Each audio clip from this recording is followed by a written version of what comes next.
In terms of the hepatitis C disaster, there's been no help, there's been no support. We did have a Senate inquiry in 2004 into hepatitis C and the Australian blood supply, and that made a number of recommendations which were unanimously agreed upon by all the senators, and still to this day not one of them's been enacted. And crucially for Australia, and why this should be of interest, the inquiry unanimously agreed that people caught up in this terrible business, 20,000 Australians infected with hepatitis C, many of whom lost their lives, many of whom are also, or a large and acceptable number of them, were also women who acquired the virus from blood products given during childbirth. It was agreed that they should all receive a coordinated apology from the government. How do we know we're the safest blood supply in the world?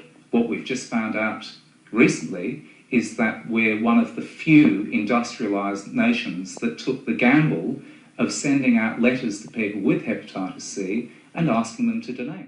Why was that apology important? Well, because a lot of these women who had received these contaminated blood products during childbirth were never told that they'd been infected, even when, as I proved years ago, even when authorities knew that they'd received a contaminated blood transfusion, even when they'd interviewed the contaminated donor, they still resisted telling these women. As a result, they were unable to tell their loved ones why it was they felt so tired, so ill. They couldn't go to their doctors with any information as to why that might be, and a lot of them were diagnosed with psychiatric problems, which wasn't true. They lost their marriages, and some were called half a partner, half a parent, and some lost contact with their children because of this.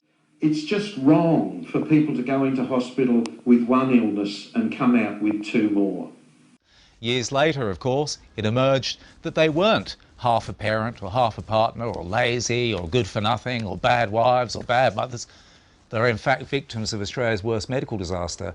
And if that letter, which had been agreed upon by the Senate, that apology, that coordinated apology, had that been forthcoming 14 years ago, a lot of these women, a lot of children, and a lot of people with loved ones or employers that might have fired them could have said, hey, I'm not the bad person or the lazy person that you thought I was, or, you know, psychiatrically unwell. I'm a victim of a medical disaster, as acknowledged by the Australian Senate.